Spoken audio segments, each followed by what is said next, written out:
இங்க என்ன தெரியலைன்னா அவருடைய செய்கை, அவருடைய செயல்கள் தெரியவில்லை. அதாவது என்ன செய்யறாருன்னே தெரிய மாட்டேங்குது. ஆனா ஒண்ணு தெரியுது, ஏதோ ஒன்று செய்து கொண்டிருக்கிறார். இங்க என்ன சொல்றாரு பாத்தீங்களா யோபு? அவர் கிரியை செய்தும் அவரை, அப்ப அவர் என்ன சொல்றார் யோபு? அவர் சும்மா இருக்கல, ஒன்னு செஞ்சிட்டு இருக்கிறாரு. ஆனா எனக்கு அவர் என்ன செய்யறாருன்னு தெரியல, அவருடைய செயல்கள் தெரியவில்லை. காணாமல் விசுவாசிக்கிறவர் பாக்கியவான். எனக்கு ஒண்ணு தெரியும், ஏதோ ஒன்று செய்து முடிஞ்சதுக்கு அப்புறம் கொண்டு போட்டாலும் உண்மை நம்புவேன்னு சொல்ற அதே யோபு இன்னொரு இடத்துல சொல்றார், நான் நம்ப மாட்டேன். ஆண்டவர் வந்து நின்னா நான் கேட்பேன் சிலது, என்னை ஏன் ஆண்டவரை ஜெனிப்பித்தீங்க, நான் பிறந்த நாள்லாம் சபிக்கப்படுவதாக. நான் பிறந்ததும் ஒருத்தன் என் தாய்க்கு வந்து வாழ்த்து சொன்னான் தெரியுமா, அவன் மட்டும் என் கையில் கிடைச்சானா, அப்படியெல்லாம் கேட்கணும்னு தோணும். அதுக்கப்புறம் நான் என்ன பேசிட்டேன்? அவருடைய செயல்களை ஒரு இடத்துல சொல்ற, அவர் என்னை சோதித்த பின்னு நான் பொன்னாக விளங்குவேன் சொல்லிட்டு 29வது அதிகாரத்தில் சொல்றாரு, அந்த முந்தினது இருந்தா இப்போ எவ்வளோ. அப்போ நமக்கு சிலது தெரியலைனாலே நம்முடைய விசுவாசம் சில இடத்துல தடுமாறும்.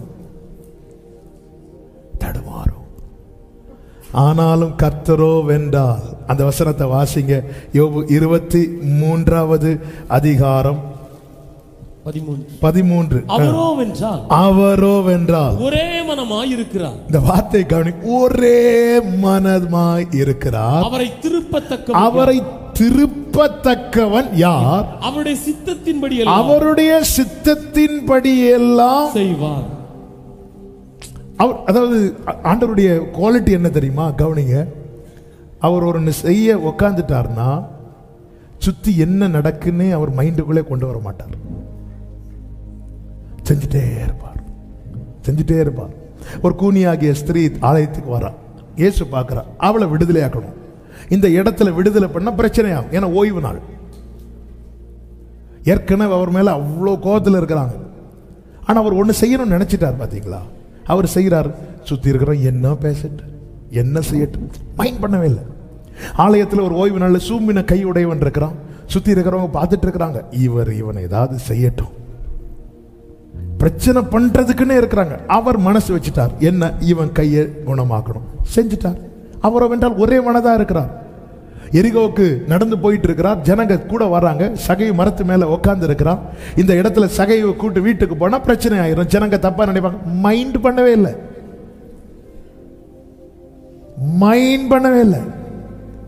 சகைவே வா உன் வீட்டு நான் தங்குறேன். அவரோ வென்றால் ஒரே மனதா இருக்கிறார். அவன் அந்நிய சத்தங்களை மட்டும் கேட்டு அவர் செஞ்சிருந்தா நானும் ரட்சிக்கப்பட்டிருக்க மாட்டேன், நீங்களும் ரட்சிக்கப்பட்டிருக்க மாட்டீங்க. நம்மை குறித்து நல்ல சர்டிபிகேட் கொடுக்க யாருங்க இந்த பூமியில் இருக்கிறார்?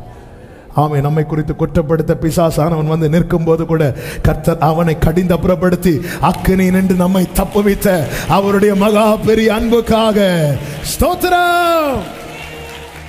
அவரோ வென்றால். இப்போ இங்க யோபு எதை கேட்க வரான் தெரியுமா? முந்தின சீர். அவர் மனசுல என்ன இருக்கு தெரியுமா? நற்சீர். உங்களை முந்தின சீரை பார்க்கலும் உங்களுக்கு நற்சீர் உண்டாக செய்வேன். அதனாலதான் யோபுவுக்கு உண்டான எல்லாவற்றையும் கர்த்தர் எப்படி கொடுக்கிறார்? இரண்டத்தனையாய். ஆமென், ஹல்லேலூயா. அவருடைய செயல்கள் நமக்கு தெரியவில்லை. நமக்கு தெரியாததும் அவர் செய்யப்படவே இல்லை என்று அர்த்தம் கிடையாது. ரூத்தை போவாஸ் அனுப்பி விட்டுட்டு அடுத்து அவர் செய்யற காரியம் என்னன்னு போவாஸுக்கு தெரியும், ரூத்துக்கு தெரியாது. ஆனால் நகோமி சொல்றாங்க, உனக்கு ஒரு கேரண்டி தாரேன், அந்த மனுஷன் இந்த காரியத்தை செய்து முடிக்காம இளைப்பாற மாட்டான். நம்ம என்ன நினைக்கிறோம்? நமக்கு அவர் என்ன செய்யறார் தெரியாததுனால நாம எந்த நிலைக்கு வர்றோம்னா, ஆண்டவர் எனக்கு ஒண்ணுமே செய்யல.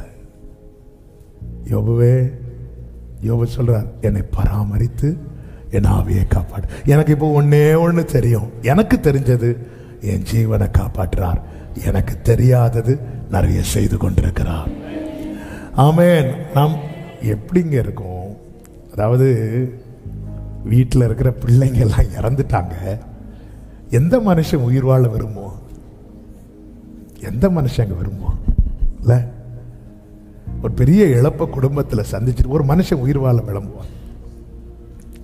எங்கள் சித்தப்பாவுடைய மகா ஆக்சிடெண்ட்டில் மறித்து ஹாஸ்பிட்டலில் எங்கள் சித்தப்பா கடி, எங்கள் சித்தி கடி, 2 பசங்க அவங்க கார்லேருந்து வெளியே விலகுனதுனால அவங்க எஸ்கேப் ஆகிட்டாங்க. என் சித்தப்பா மகா கேரளாவிலேருந்து எங்கள் வீட்டுக்கு வந்துட்டு இருக்கும்போது சுங்காங்கடையில் பல ஆண்டுகள் ஆகிவிட்டது. மகா ஸ்பாட் ஆக்சிடெண்ட்லேயே பிரெயின் டெத் ஆகிட்டு. அப்போ ஹாஸ்பிட்டலில் எங்கள் சித்தப்பா இருக்கிறாங்க. அப்போ இந்த நியூஸ் வந்து எங்கள் சித்தப்பாவுக்கு எங்கள் அப்பா சொல்கிறாங்க. சொல்லும்போது எங்கள் சித்தப்பா சொன்ன வார்த்தை எனக்கு இப்போ ஞாபகத்தில் இருக்கு. சரி, நாங்கள் எல்லாரும் அப்படியே போயிருந்தா நல்லா இருந்திருக்கோம் அப்படின்னாங்க. இது அவ மட்டும் போயிட்டு நாங்கள் எப்படி சர்வை பண்ண போகிறோம் தெரில. நாங்கள் எல்லாரும் போயிருந்தா, ஏன்னா இடித்தது எல்லாரும் வந்த காரில் எல்லாரும் போயிருந்தா என்ன ஒரு மனநிலைமை. இப்படி தானங்க இருக்கும், இப்படி தானே இருக்கும் யோபுவுக்கு. அதனால தான் அவர் பிறந்த நாளை அவர் வந்து வெறுத்தார். ஆனால் அவர் மனசில் இது எல்லாம் மறக்கத்தக்க ஒரு அதிசயமான செயல் இருந்தது. இது ஆண்டவர் நமக்கு தெரியாது அவர் என்ன செய்வார். நமக்கு தெரிஞ்சது ஒன்றுதான், ஜீவனை தந்ததும் அல்லாமல் தயவும் பாராட்டி பராமரித்து ஆவியை காப்பாற்றிட்டே இருக்கிறார். நைட்டு தூங்கும் போது நம்பிக்கையில் காலையில் எழும்புவோன்னு விழிக்கும் போது ஓகே இன்னைக்கு நான் இருக்கிறேனா. இப்படி வாழ்க்கையை ஓட்டிக்கொண்டிருக்கிற சகோதரா சகோதரி, உன்னை அழைத்தவர் உண்மை உள்ளவர். உன் முந்தின சீரை பார்க்கிலும் உனக்கு நற்சீர் உண்டாகும்படிக்கு உன்னுடைய பின்னிலைமையை களிகோரும்படி ஆசீர்வதிக்க என் ஆண்டவர் போதுமானவராயிருக்கிறார். ஆமென் சொல்லுங்க பார்க்கலாம். என் தேவன் எனக்காய் ஏதாகிலும் செய்திடுவார். ஓ என் தேவன் எனக்காய் glory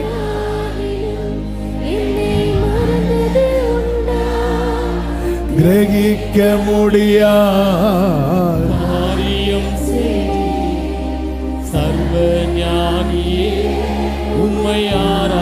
ஆமென். யோவான் சுவிசேஷம் 13வது அதிகாரத்தில் ஒவ்வொரு சீஷருடைய கால்களை இயேசு கழுவும் போது பேதுரு அவரை தடுக்கிற, ஆண்டவரை இதை செய்யக்கூடாது. உடனே இயேசு அவனை பார்த்து சொன்ன வார்த்தை 7வது வசனம், யோவான் 13:7.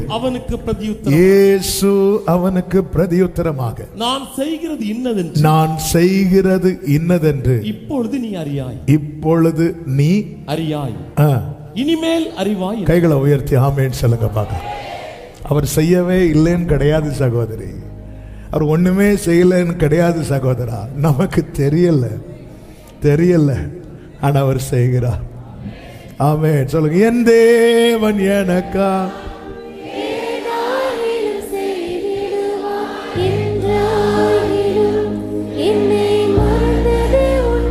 நீதிமொழிகள் 25:2 சொல்லப்பட்டிருக்கிறது, காரியத்தை மறைப்பது தேவனுக்கு மேன்மை.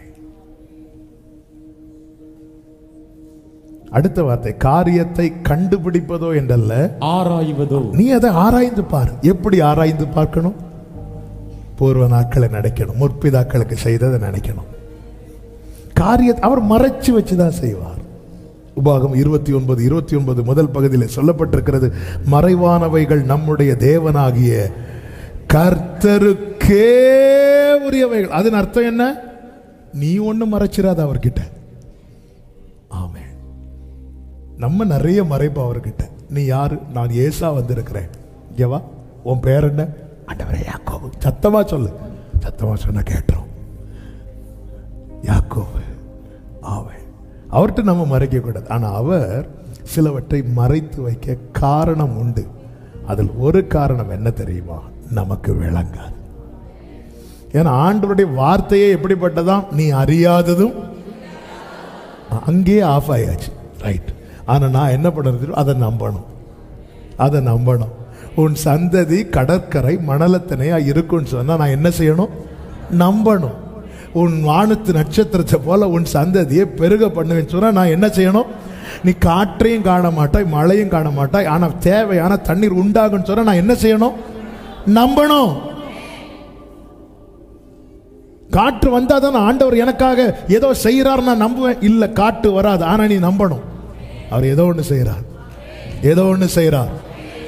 சிமியோனை யோசேப்பு சகோதரர்களுக்கு முன்பாக கட்டுவித்தான்.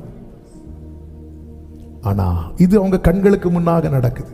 ஆனா அவங்களுக்கு கண்களுக்கு தெரியாத ஒரு காரியத்தை யோசேப்பு செய்கிறான். என்ன தெரியுமா? அவங்கவுங்க சாக்குல அவங்கவுங்க கொண்டு வந்த பணத்தையும் கட்டி வைக்கிறான். நமக்கு கண்ணுக்கு தெரிஞ்சதுன்னு ஃபுல்லா வேதனை. கண்ணுக்கு தெரியாத ஒரு புதையலை கர்த்தர் வைத்திருக்கிறார். புதையலை வைத்திருக்கிறார். அன்னைக்கு அதை பார்த்து புலம்புனாங்க. ஆனா திரும்ப வரும்போது தேவன் அதை உங்களுக்கு புதையலாக, நான் இயேசுவின் நாமத்தில் இந்த வார்த்தையை விசுவாசித்து சொல்றேன். இன்னைக்கு நம்ம எதை பார்த்து எதை குறித்து புலம்புகிறோமோ அதிலே நமக்கான புதையலை கர்த்தர் வைத்திருக்கிறார். நம்புறவங்க